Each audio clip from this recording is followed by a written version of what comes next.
मैं आपका दोस्त डॉक्टर शिवराज फिर आपसे कुछ बातें करने के लिए आ रहा हूँ।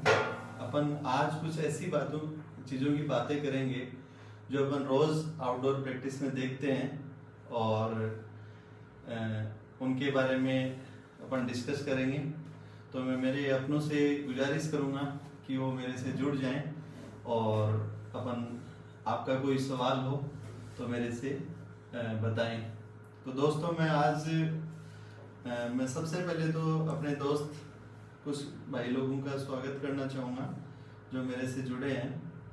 उनमें सबसे पहले हैं अपने मित्र हैं। तो दोस्तों सबसे पहले मैं आज आपको कुछ ऐसी बीमारियों के नाम बताना चाह रहा हूँ, ऐसी बीमारियों के बारे में बताने जा रहा हूँ जिन बीमारियां जो मैं खुद भी पीड़ित हुआ उनसे। तो उनमें एक सबसे कॉमन बीमारी है स्केबीज नाम की बीमारी। स्केबीज दोस्तों एक बहुत ही कॉमन होने वाली खाज है और खुजली आती है इसमें। और इस लॉकडाउन में सारे लोग अपन अंदर रहे तो ज़्यादातर लोगों के हुई है बीमारी। अगर दोस्तों घर में एक से ज़्यादा लोगों के अगर एक साथ खुजली आ रही है, ये खाज अपनी अंगुलियों में यहाँ पे और पेशाब की जगह अगर ज़्यादा आ रही है, रात को ज़्यादा आ रही है, तो ये अपने को सोच के चलना चाहिए कि चांसेस ज़्यादा हैं कि इसके बीज होने के चांसेस हैं। तो ये बीमारी एक छोटे से जानवर से होती है। उस जानवर को माइट बोलते हैं।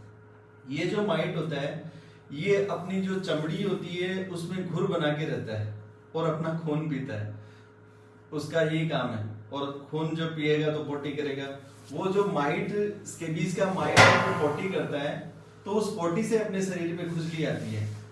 तो ये माइट को ज्यादातर अपनी कांख में ज्यादा होता है, अंगुलियों में ज्यादा होता है, पेशाब की जगह ज्यादा होता है। और घर में एक की होती है तो उसके कपड़े या उसकी ओढ़ने पहनने के कपड़े या संपर्क में आने से बहुत सारे लोगों के होता है। तो दोस्तों मैं एक बोर्डिंग स्कूल में पढ़ता था पहले, कोठेरी नाम की स्कूल थी। तो वहां से ये बीमारी मेरे आई और मैंने घर में और लोगों को ये फैला दी, फिर जाके सब लोगों की ठीक हुई। तो इसमें क्या होता है कि ये जो माइट है इसको मारने के लिए परमेथ्रिन नाम की दवाई आती है। तो उस दवाई का एप्लीकेशन जो होता है वो अपने को वो दवाई आंख में, नाक में, कान, मुंह में नहीं लगनी चाहिए। बेसिकली वो एक जहर होता है तो उस वो आंख में, नाक में इधर नहीं लगनी चाहिए। और मतलब बच्चे के वो पूरी की पूरी दवाई एक साथ अपने को जो उसकी क्वांटिटी जैसे डॉक्टर ने बताई है उस हिसाब से अपने को लगा देनी चाहिए। दोस्तों इस स्केबीज में क्या होता है कि वो जानवर तो फटाफट मर जाता है लेकिन जो खुजली है वो थोड़ी लेट जाती है। ऐसा क्यों? क्योंकि उसकी जो पोटी के लिए अपने शरीर में जो हाइपर सेंसिटिविटी होती है वो ठीक होने में थोड़ा टाइम लगता है। तो ऐसे नहीं है कि वो अपन दवाई लेते ही वो ठीक हो जाती है, उसमें थोड़ा टाइम लगता है। और खास बात ये है कि सही तब होता है आदमी जब जितने लोगों के घर में खाज है उनका सबका अपन एक साथ इलाज कराएं, तब जाके ठीक होती है। जैसे मान लो घर में 10 लोगों की जूं पड़ गई और 9 लोगों की जूं ठीक हो गई, एक आदमी की 2 जूं रह गई, तो क्या होगा दोस्तों? वापस सभी के जूं पड़ जाएंगी। तो इसलिए अपने घर में अगर किसी के स्केबीज है तो सबका अपन एक साथ इलाज कराएं और इलाज कराने के बाद में है वो उस समस्या से अपन छुटकारा पा सकते हैं। तो बहुत सारे मेरे मित्र जुड़ गए हैं तो मैं सभी से गुजारिश करूंगा कि जो मेरे चाहने वाले हैं वो और लोगों को भी इस वीडियो को शेयर कर दें और जिससे अपने और ज़्यादा मित्र बन सकें और ज़्यादा से ज़्यादा लोगों को शेयर कर दें, ज़्यादा से ज़्यादा लोग अपने जुड़ जाएं। और कोई आपका कोई सवाल हो तो भी वो मुझे ज़रूर बताएं।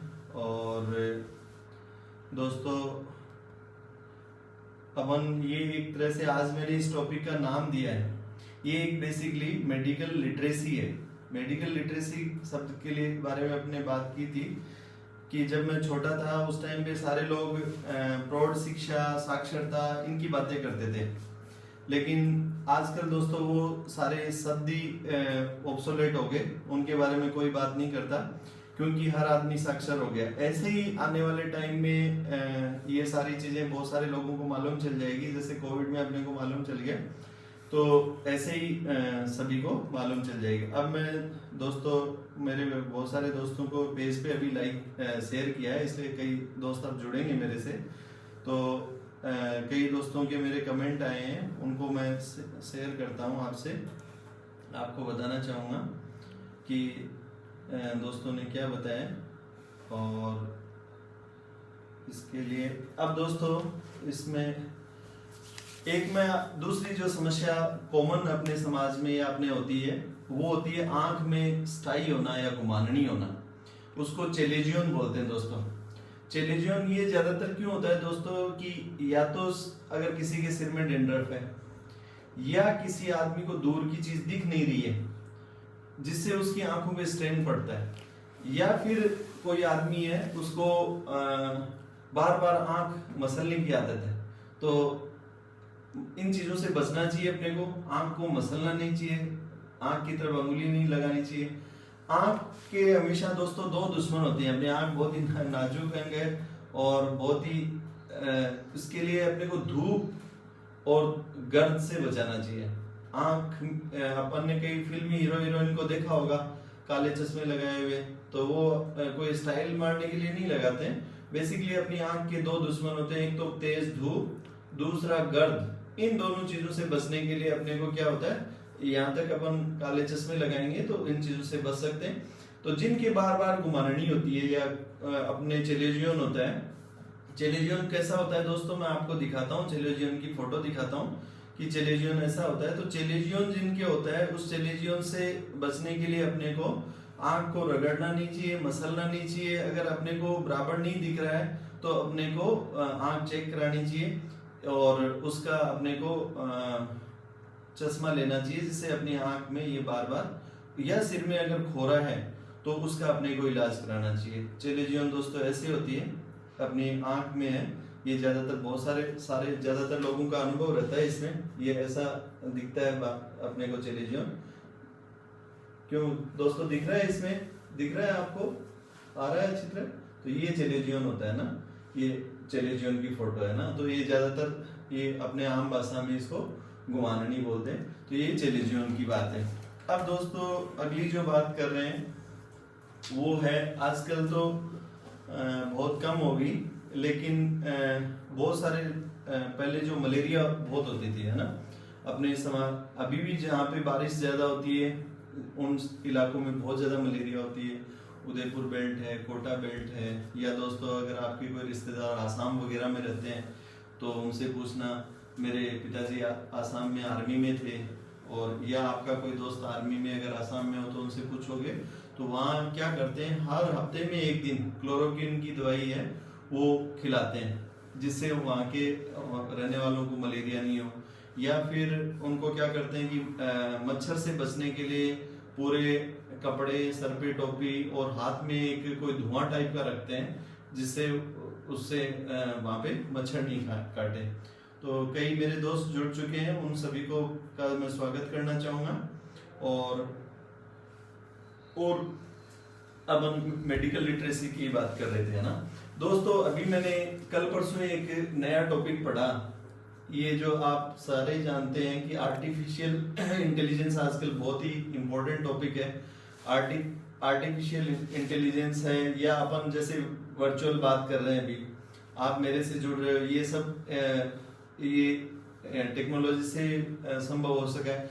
ऐसे आर्टिफिशियल इंटेलिजेंस ने क्या किया है कि किसी आदमी की खांसी की आवाज कैसी है, उन्होंने 8000 लोगों के आवाज के नमूने लिए और उनको अच्छी तरह एनालिसिस करके और ये डिसाइड कर लिया कि कोविड वाले पेशेंट की खांसी की आवाज कैसी होती है, नॉन कोविड वाले की खांसी की आवाज कैसी होती है। तो बिना कोई एक्सरे, बिना कोई सीटी स्कैन, बिना कोई जांच के ही आर्टिफिशियल इंटेलिजेंस से ये पहचान पाएंगे कि उस आदमी की खांसी की आवाज कैसी है, उससे ही वो बता देंगे कि इस आदमी को कोविड है नहीं है। और ये 90% तक इस मामले को सटीक बताते हैं। दोस्तों हमारी जब मेडिकल कॉलेज में क्लासेस लगती थी तो 1-2 क्लास तो ऐसे ही होती थी, टीचर थे वो नेशनल वाली वो टेप लेके आते थे, उसमें वो कैसेट डालते थे और कैसेट में हमारे को आवाज सुनाते थे कि उसमें बहुत सारी आवाज होती है मेडिकल में, जो हम लोग सारे दिन भर स्टेथोस्कोप लगा के सुनते हैं ना।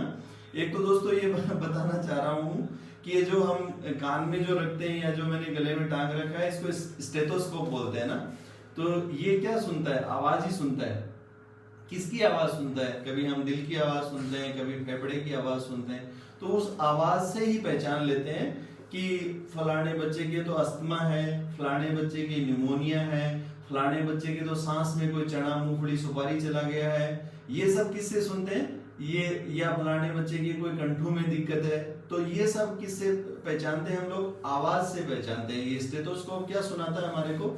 आवाज सुनाता है अपने को। मेरे जो हेल्थ हीरोज हैं, हेल्थ प्रोफेशनल से जुड़े हुए लोग हैं, वो इस नॉलेज को और अपनी प्रैक्टिस में भी अप्लाई कर सकते हैं। उनकी प्रैक्टिस में इससे और फायदा हो सकता है। तो उनको ये ध्यान मतलब सोच सकते हैं कि जैसे अपन ने हाथी को देख लिया तो दोबारा पहचान लेते हैं कि ये हाथी है, ऐसे ही अपन ने कोई बीमारी की खांसी को पहचान देख लिया तो अपन को दोबारा उस खांसी को पहचान लेना चाहिए। दोस्तों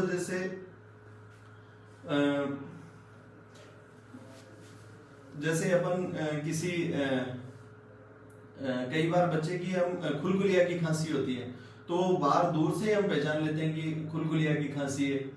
और तो ये आर्टिफिशियल इंटेलिजेंस की एक नई बात है कि उसमें ये खांसी की आवाज से अपन पहचान सकते हैं। जैसे कल परसों वाले वीडियो में अपन ने बात की थी कि पहले ऐसा होता था कि किसी सिस्टर के या डॉक्टर के आंख पे पट्टी बांध के और उसको स्मेल करने के लिए बोलते थे कि इस बच्चे की टट्टी को स्मेल करो, तो सुगंध से ही वो बता देते कि ये जो दस्त हैं वो अमीबा के हैं और कौन कौन से अलग अलग तरह के जो दस्त होते हैं ना किस कारण से हो रहे हैं, तो स्मेल से वो बता सकते थे। अब मैं दोस्तों आज जो कुछ आउटडोर में जो कॉमन जो बच्चे आए प्रैक्टिस में, आजकल एक कॉमन एक फोड़ा हो रहा है, वो एक उसको इम्पिटिगो बोलते हैं। क्या बोलते हैं? इम्पिटिगो। लोग बाग क्या करते हैं उसको, कोई तो उसको अचबड़ी समझ लेता है, कोई उसको माता वो समझ लेता है और वो उसको बच्चे को छुपाए रखते हैं। तो दोस्तों ऐसा नहीं है, ये इम्पिटिगो ऐसा होता है। इम्पिटिगो में क्या होता है कि इसके बच्चे के ये ऐसे होठ पे ये दाने हो जाते हैं और ये फैलते जाते हैं। एक का पानी जहाँ दूसरी जगह लगता है ना वहीं दूसरे ये खड़े हो जाते हैं। तो इसको अपन आंकड़े काकड़े नहीं समझे, इसको अपन कोई माता वगैरह नहीं समझे। ये एक तरह का फोड़ा होता है, एक तरह का बैक्टीरिया का इन्फेक्शन होता है और ये साधारण सी एंटीबायोटिक दवाई से ठीक हो जाता है। और आजकल इन दिनों में ये अभी इसके बच्चे बहुत शुरू हो गए हैं। तो अपन इसके बारे में अपन समझें कि भाई ये बीमारी है, कोई माता या आंकड़े काकड़े नहीं है। इसको क्या बोलते हैं? इम्पिटिगो बोलते हैं। ये क्या है? इम्पिटिगो। ये अभी आउटडोर में दूसरी समस्या आने लगी है। इसके अलावा दोस्तों अभी दांत भी बहुत सारे आते हैं। दांत को दोस्तों मेडिकल भाषा में टीनिया बोलते हैं। क्या बोलते हैं? टीनिया। ये क्या होता है? बेसिकली एक पौधा होता है। जैसे इन दिनों में आप सुन रहे हो ना म्यूकोरमाइकोसिस, तो म्यूकोरमाइकोसिस क्या है? एक तरह का फंगस है। फंगस क्या होते हैं? एक तरह से पौधे होते हैं जो अपनी मरी हुई चमड़ी पे उगते हैं। तो ये ज्यादातर क्या होता है, इसको टीनिया बोलते हैं। और जिस जगह पे होता है ये उसके अनुसार इसका नाम पड़ जाता है। जैसे अगर किसी के सिर पे हो रहा है तो उसका नाम कैपिटिस होता है, किसी के दाढ़ी में हो रहा है तो उसका नाम बारबी होता है, किसी के पाँव पे हो रहा है तो उसको पेडिस बोलते हैं, किसी के शरीर पे हो रहा है तो उसको कॉर्पोरिस बोलते हैं, किसी के कांच में हो रहा है तो उसको क्रूरिस बोलते हैं। तो इस तरह से ये क्या होता है, ये जैसे पेडिस है। तो ये दोस्तों एक तरह के दांत होते हैं। दांत में दोस्तों अपने को ह्यूमिडिटी से बचना चाहिए, अपने को ह्यूमिडिटी से बचना चाहिए। ह्यूमिडिटी से बढ़ते हैं, पसीना कम से कम आए, लूज कपड़े पहनने चाहिए अपने को, कपड़े जो है वो गीले नहीं हो। दांत भी दोस्तों घर में फैलते हैं। एक आदमी के दांत हो गए तो घर में सबके हो जाएंगे। तो अपने को दांत नहीं फैले इसके लिए अपने ओढ़ने पहनने के जो कपड़े हैं उनको सबको अपन को धूप देनी चाहिए। दोस्तों धरती पे सबसे बढ़िया जो स्टरलाइजर है, एक तरह से हर चीज को स्टेराइल करने वाला है, वो है सूर्य। सूरज की रोशनी से बहुत सारी बीमारियों के कीटाणु मर जाते हैं। दूसरा, अपन जिस कमरे में रह रहे हैं वो बहुत ही वेल वेंटिलेटेड रहना चाहिए, उसकी हवा का झोंका आता रहना चाहिए जिससे वो बीमारी वहां नहीं रहे। तो जिन लोगों के दांत हो रखे हैं उनको उनके ओढ़ने पहनने कपड़े के सबको धो के धूप देनी चाहिए। घर में अगर एक के हो रहे हैं तो वो दूसरों में फैल सकते हैं, इस बात का ध्यान रखना चाहिए। उसको कपड़े लूज पहनने चाहिए और नमी से बचना चाहिए। तो ये अभी जो है टीनिया के जो बच्चे आ रहे हैं उनके बारे में मैं आपसे बातें कर रहा हूँ। तीसरी दोस्तों मैं एक बात करना चाह रहा था कि डायपर छोटे बच्चों में जो अपन ने टॉपिक पे बात की थी, तो डायपर पहनाने चाहिए कि नहीं पहनाने चाहिए। तो दोस्तों मेरी तो ये राय है कि जितनी कोशिश हो कि बिना डायपर के अपने को रहना चाहिए, बच्चे को रखना चाहिए। कैसे?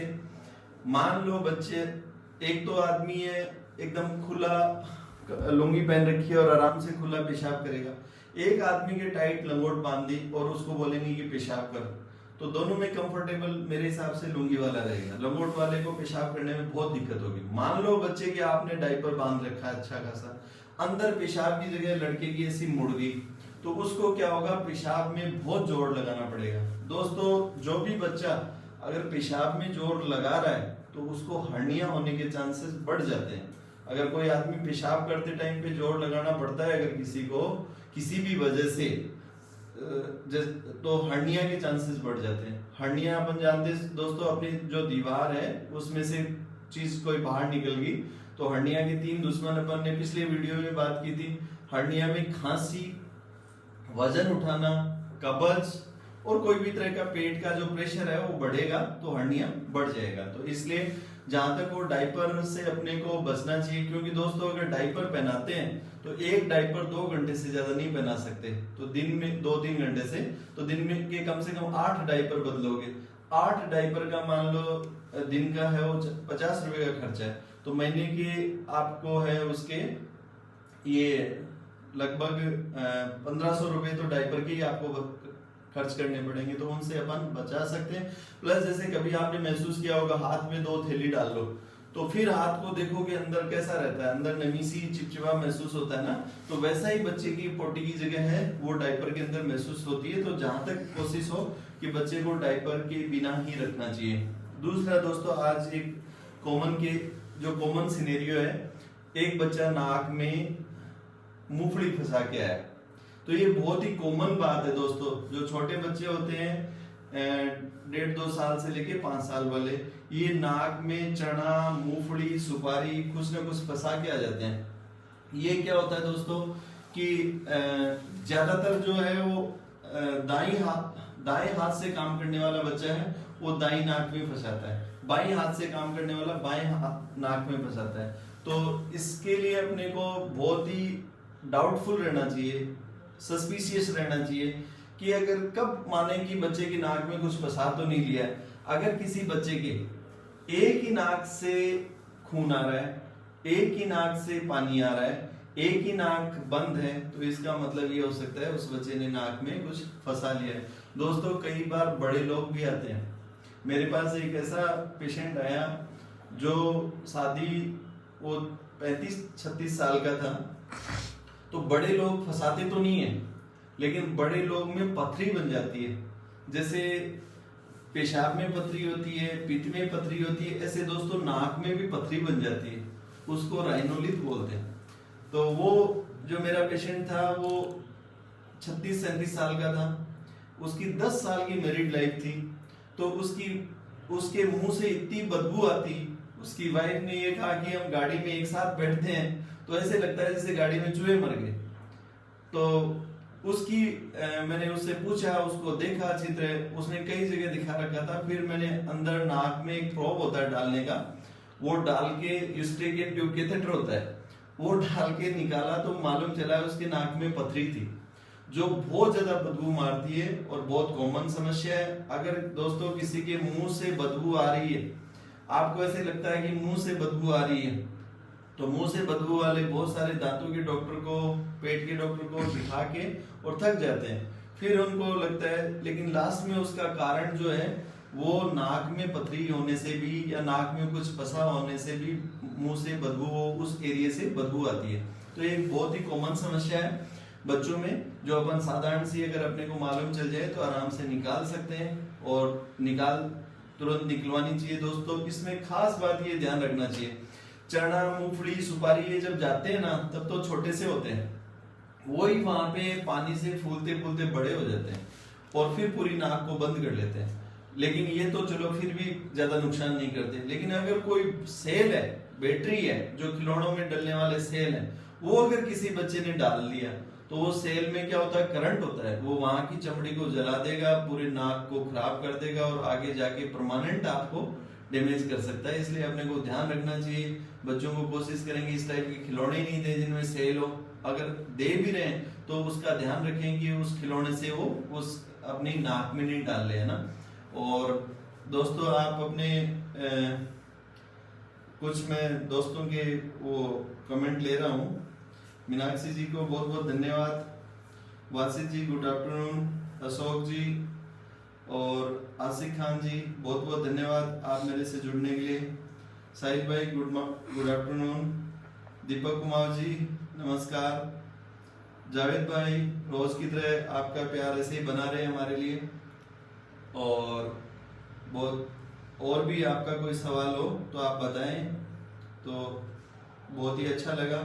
अगर आपको इस सेशन में मजा आ रहा है तो मुझे थम्स अप करके भेजो या लाइक भेजो, जिससे मैं इसको आगे बढ़ाऊं। और आप अगर बोर हो गए हो तो अपन इसको यहीं वो कर लें। नमस्कार राकेश जी, बहुत बहुत धन्यवाद, आपने हमारे लिए टाइम निकाला।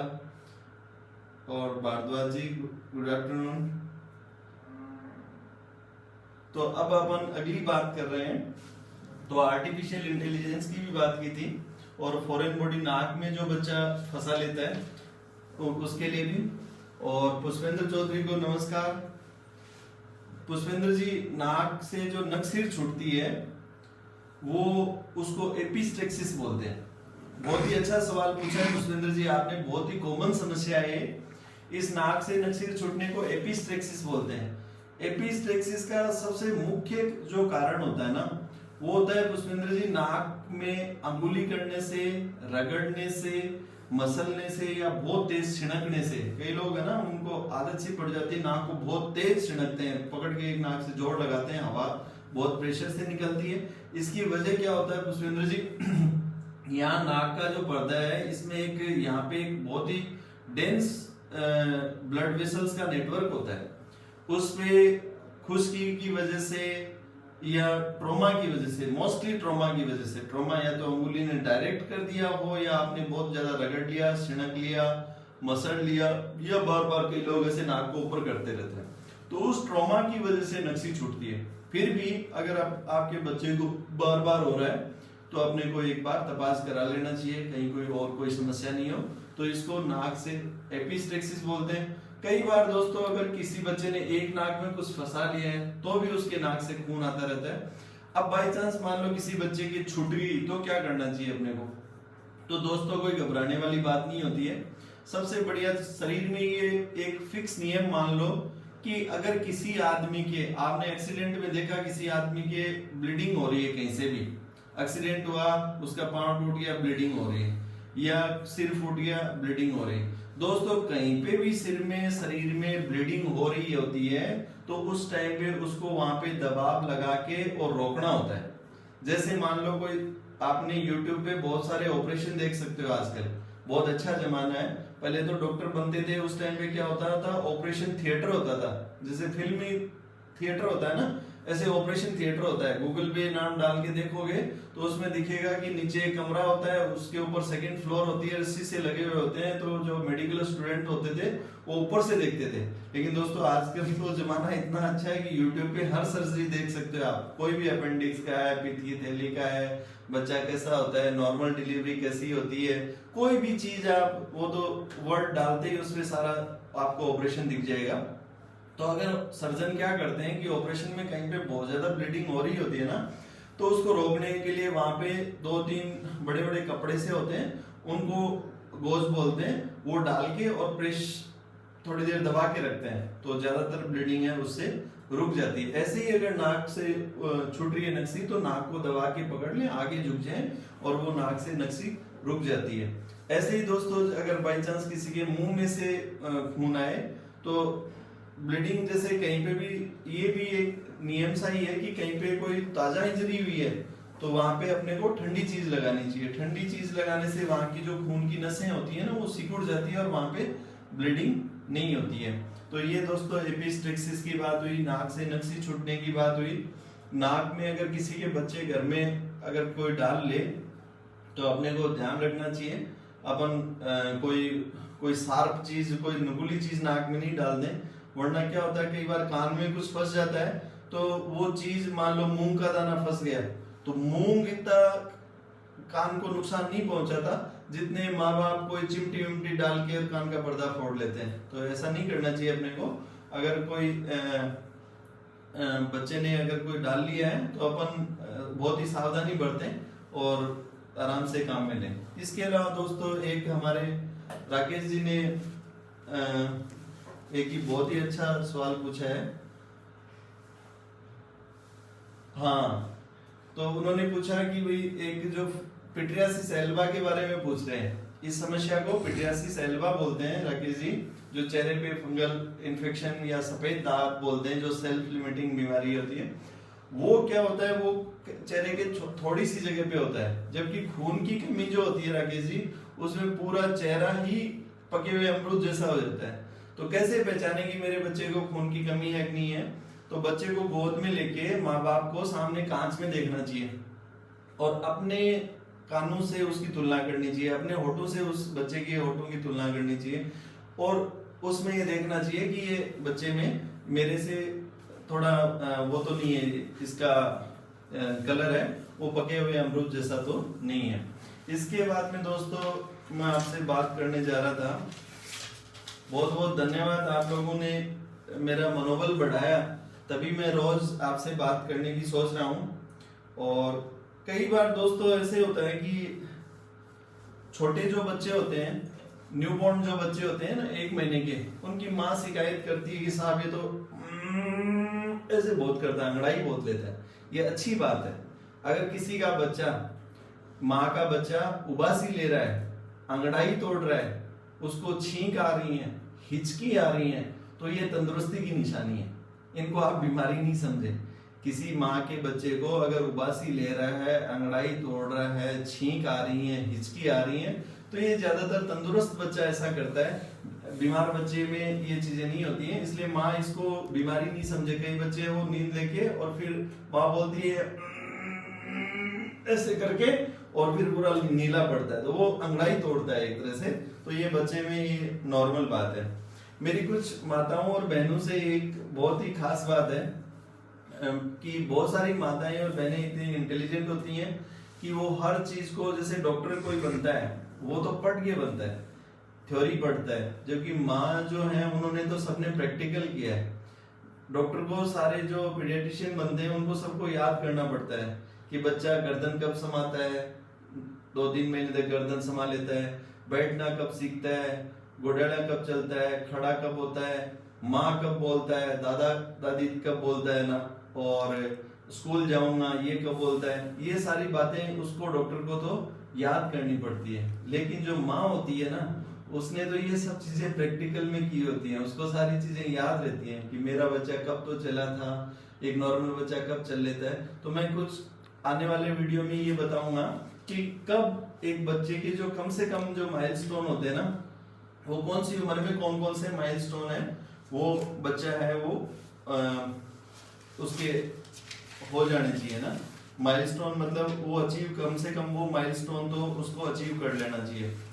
एक दोस्तों अपन बात कर रहे थे, आजकल मम्स तो बहुत कम आ रहा है। कंसुजा की बीमारी जो मम्स होता है ना, ये भी बीमारी सीजनल होती है, आते हैं तब मम्स ही मम्स के बच्चे आते हैं, लेकिन अभी इन दिनों में मम्स नहीं आ रहा है और मम्स से अपन टीके से बच सकते हैं। इसके अलावा दोस्तों एक बहुत ही मेरे जो हेल्थ हीरोज हैं उनके लिए एक बात है कि 2 वर्ड होते हैं, एक तो सिंपैथी और एक होती है एम्पैथी।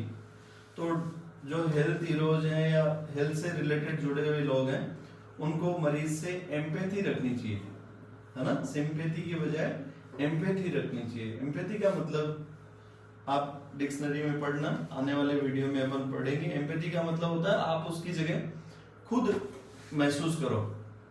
आज एक और अच्छी बात बताने जा रहा हूँ। मेरे कई भाई लोग आते हैं जो पहले ज्यादा आते थे, आजकल कम आते हैं कि साहब हम आर्मी भर्ती में जा रहे हैं, हमारा कलर विजन टेस्ट करो और हमारी विजन टेस्ट करो। तो दोस्तों कलर विजन का जो टेस्ट है आप घर पे ही कर सकते हो। हम डॉक्टर लोग क्या करते हैं, कलर विजन का टेस्ट करने के लिए आप गूगल पे जाओ और एक इशारा चार्ट नाम डालो। इशाराज, ये नाम मत भूलना, इशाराज मैं अभी आपको दिखाता हूँ, या आप ये चार्ट की बजाय कलर विजन टेस्ट ही डाल दो, कलर विजन टेस्ट। ये नाम डालते ही आपको बहुत सारी इमेजेस मिल जाएंगी। जैसे दोस्तों ये इमेज मिल गई आपको, ये गूगल पे आपने कलर विजन टेस्ट डाला और ये इमेज मिल गई। अब इमेज में जो आदमी 74 पढ़ पा रहा है इसका मतलब उसकी कलर विजन ठीक है, इसमें 29 पढ़ पा रहा है इसका मतलब कलर विजन ठीक है। तो ऊपर वाले में 7, 13, 8, 12 ये जो आदमी पढ़ पा रहा है इसका मतलब उस आदमी की कलर विजन सही है। तो ये आपको कहीं जाने की जरूरत नहीं है अपनी कलर विजन टेस्ट करने के लिए। जैसे इस फिगर में 12, 42 ये जो अंदर जो फिगर है ना, ये अगर आप पहचान पा रहे हो इसका मतलब आपकी कलर विजन सही है। तो दोस्तों कलर विजन जो कलर ब्लाइंडनेस होती है ये मेल में ही होती है, नॉर्मली फीमेल तो इसकी वाहक होती है, ये मेल में ये समस्या होती है ना। एक अपनी पहले बात हुई थी दोस्तों, बोतल से दूध पिलाने से लोगों को रोको, लोगों को बोलो कि बड़ी बोतल घर को खराब करती है, छोटी बच्चे को खराब करती है, बोतल से दूध। जहाँ तक अभी एक मैं बहुत ही कॉमन टॉपिक से बात कर रहा हूँ वो है दोस्तों, पहले मैंने एक वीडियो भी फेसबुक पे अपलोड किया था, उसका नाम है अपन जो पुड़ी खाते हैं, अपन जो गुटखा खाते हैं, अपन जो तंबाकू खाते हैं या जो भी इस टाइप की चीज खाते हैं, तो उससे अपना मुंह खुलना बंद हो जाता है। क्यों बंद हो जाता है? उस समस्या को सब म्यूकोजल फाइब्रोसिस बोलते हैं। क्या बोलते हैं? सब म्यूकोजल फाइब्रोसिस। और फिर क्या होता है, अपने चेहरे के अंदर की जो दीवार है उसमें एक वाइट फाइब्रस टिश्यू जम जाता है और कभी भी वो आदमी पूरा मुंह नहीं खोल पाता। जैसे आपने समाज में बहुत सारे लोग अपने को मिल जाएंगे दोस्तों, ऐसे आप गूगल पे ये सब म्यूकोजल फाइब्रोसिस डालोगे तो आपको बहुत सारे लोग मिल जाएंगे, है ना। तो ये एक बहुत ही कॉमन समस्या है। इसका इलाज, इसमें क्या होता है, आदमी जब मिर्ची खाता है तो उसको मिर्ची लगती है, पूरा मुंह खोल नहीं पाता है, एक रसगुल्ले को भी खाने के लिए उसको तोड़ के खाना पड़ता है। तो ये समस्या जैसे ही इसमें दिखाया गया है। अब इसमें क्या है कि बेहोशी के डॉक्टर को बड़ी दिक्कत होती है। बेहोशी का डॉक्टर क्या करता है, बेहोश करता है तो उसके गले में एक नली डालता है, उसको एंडोट्रेकियल ट्यूब बोलते हैं। तो बेहोशी के डॉक्टर को ऐसे मरीज के ये ट्यूब डालने में बहुत दिक्कत होती है। और गुटके के और क्या क्या नुकसान है वो तो अपन जानते हैं दोस्तों, गुटके के ऊपर खुद भी लिखा हुआ होता है। तो अपन समाज में जहाँ भी कोई मिले उनको बता सकते हैं और ये सब म्यूकोजल फाइब्रोसिस जो है इसके बारे में राय दे सकते हैं कि भाई सब म्यूकोजल फाइब्रोसिस से बचने का एक ही तरीका है। और ये लोग सब म्यूकोजल फाइब्रोसिस होने के बाद में मिर्च मसाला नहीं खा पाते, मिर्च मसाला खाते ही इनको मतलब जलन मारती है इसमें। तो ये वाली बातें हैं कुछ दोस्तों। और आज के अपन लाइव में जुड़ने के लिए बहुत बहुत धन्यवाद। वासिद सैयद भाई बहुत बहुत धन्यवाद। और श्रवण जी बहुत बहुत धन्यवाद। सर बच्चों सिर पर कम बाल होने के क्या कारण है? अच्छा, बच्चों के सिर पे कम बाल होने के बाल तो दोस्तों ज्यादातर तो ये मैटर करता है कि आपके हेरिडिटरी क्या है। जैसे हर एक चीज अपन धरती पे यूनिक है, अपना जैसा कोई नहीं है धरती पे। अपने जब ये फिंगर ही नहीं मिलते तो पूरा ये तो ब्रह्मांड है, ये तो बहुत बड़ी चीज है। अपना जो शरीर है वो किसी से मिलता नहीं है, ये तो हर आदमी के जेनेटिक मटेरियल पे डिपेंड करता है। तो बहुत बहुत धन्यवाद दोस्तों, आप मेरे से मिले, अपन ऐसे ही बढ़ाएंगे। आप मेरे को और अच्छे सुझाव दो। मेरे अगर फोन नंबर है तो पर्सनल मुझे मैसेज करके बताएं। और कोई जो समस्या अपनी कॉमन है उस पर अपन लोगों को अवेयर कर सकें। ये मेरा जो मकसद है पब्लिक को मेडिकल लिटरेट करना है। साक्षर कर रहा हूँ मैं आप लोगों को, या मतलब मेरे हेल्थ हीरोज हैं उनको साक्षर करने की कोशिश कर रहा हूँ, जिसे अगर कोई आदमी साक्षर होगा, जिस निरक्षर और साक्षर में जैसे पहले बताते थे कि निरक्षर की तुलना में साक्षर को बहुत ज्यादा फायदे हैं, ऐसे ही अगर आपको मेडिकल लिटरेट हो तो आपके और परिवार के स्वास्थ्य के बारे में आप बहुत अच्छी तरह जान सकते हो, उसको संभाल सकते हो। एक दोस्तों मैं बहुत ही कॉमन समस्या के बारे में बात कर रहा हूँ कि जो बच्चे गांव में बकरी का दूध पीते हैं और जिनको हरी पत्तेदार सब्जियां कम मिलती हैं, या जो वेजिटेरियन है, जो मांस मछली नहीं खाते हैं, उनमें विटामिन B12 की कमी बहुत होती है। तो विटामिन B12 की कमी आप गूगल पे डाल के उसकी फोटो देखोगे तो यहाँ से काले हो जाते हैं, नकल्स है ना, वो काले हो जाते हैं, जीभ है वो भी मतलब अलग तरह की हो जाती है। तो ये बहुत ही कॉमन समस्या है। और उसमें एक अलग तरह की खून की कमी हो जाती है, उसको मेगालोब्लास्टिक एनीमिया बोलते हैं। तो इस सब से बचने का एक ही इलाज है कि अपन अपने शरीर में विटामिन B12 की कमी होने ही नहीं दें, पहले ही अपन उसका वो रखें। और बहुत ही कॉमन समस्या है, इसको आप कभी भी CBC कराओ तो CBC में एक MCV होता है, मेन कॉर्पस्कुलर वॉल्यूम, तो वो अगर आपका बढ़ा हुआ है तो एक पॉसिबिलिटी विटामिन B12 डेफिशिएंसी की भी हो सकती है। तो एक इसके बारे में अपन ध्यान रखें। दोस्तों विटामिन D है वो सूरज की रोशनी से सबको फ्री में मिलता है, तो इसलिए अपन जब भी मौका मिले अपने को सन एक्सपोज होना चाहिए। तो आज की इस लाइव को अपन यहीं खत्म करते हैं। अगले कुछ टॉपिक है आप मुझे बताना। और आज के लाइव में जुड़ने के लिए बहुत बहुत धन्यवाद। और अपन टेक्नोलॉजी में पहले से थोड़े ठीक हो गए हैं, अपने वीडियो की क्वालिटी इंप्रूव हो गई, पहले जैसे जो पोर्ट्रेट की वो समस्या थी वो भी थोड़ी इंप्रूव हुई है। तो दिनों दिन अपन इसमें सुधार करेंगे। आप भी कोई अच्छा सुझाव हो तो बताएं। सभी दोस्तों को मेरा नमस्कार, थैंक यू।